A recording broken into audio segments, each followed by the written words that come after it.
5 Things I Could Blame God For, by Krishna's Mercy. तुलसी दिन भल साहू कहे भली चोर कहे राती निसी बासरता कहे भलो माने Ram इताती.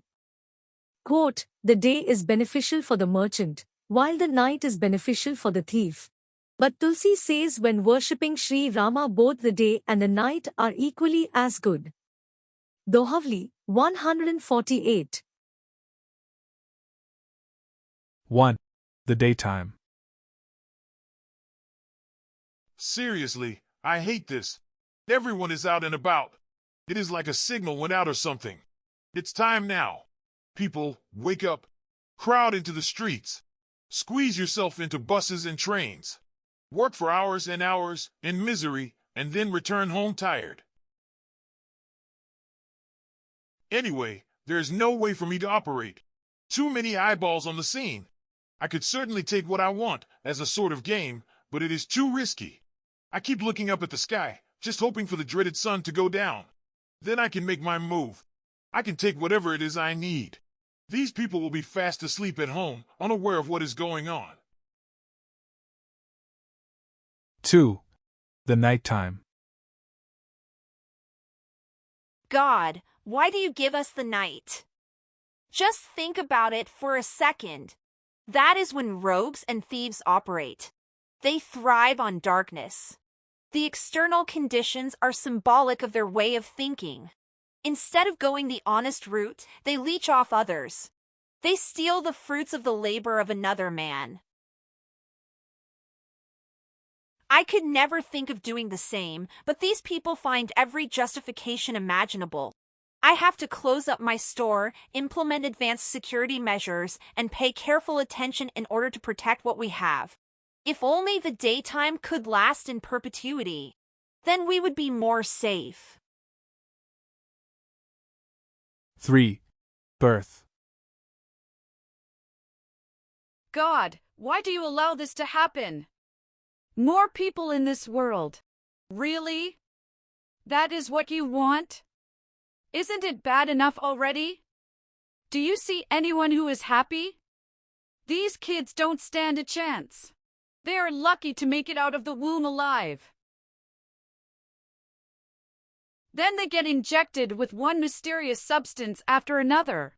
They get fed all sorts of nonsense and debauchery in the schools. Their parents are too drunk and tired to pay attention. This is the worst it has ever been, if you ask me. You have to find a way to stop birth altogether. 4. Death. God, how can you allow this to happen?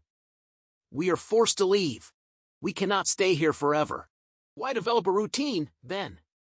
Why rely on the days to repeat when we know that something will eventually stop us in our tracks? Everything that we work for, all the relationships we make, all the occasions we celebrate, all the pictures we hang up, none of it means anything. This is because of death. It is like you are playing a cruel joke on us. It is not funny, if you ask me.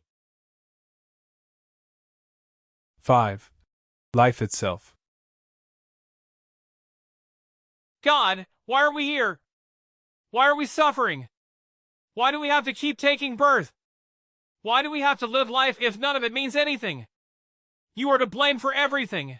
That is my opinion. Others may not want to hear it. It offends their sensibilities. It challenges their belief system, but I don't care. They need to wake up. They need to see the negative to that invisible person in the sky they keep talking to. Goswami Tulsidas explains duality in the simplest of ways, though it is quite vast and complex a subject. He gives the example of the merchant and the thief. One prefers the daytime, while the other prefers the night. We may be tempted to pass judgment in this situation, considering one person to be good and one to be bad, but the respective situations are real. That is to say, people find all sorts of different conditions. A single person might transition in between the roles several times. One day I prefer the daytime, because of working outside. Another day I welcome the night since I get to stay up late and work while it is peaceful and quiet. या निशा सर्वभूताना तस्या जागर्ति संयमी यस्या जागृति भूतानि सा निशा पश्यतो मुनेः. Quote, what is night for all beings is a time of awakening for the self-controlled, and the time of awakening for all beings is night for the introspective sage. Lord Krishna, Bhagavad-gita, 2.69. Sri Krishna gives an example describing day and night for the self-controlled person, as compared to others. Working hard, enjoying the senses, and jumping from this activity to that might be the period of alertness for me, while it is boring and dull for someone who takes joy in the self. Tulsidas says that if you worship the Supreme Lord, Sri Rama, then both conditions are auspicious.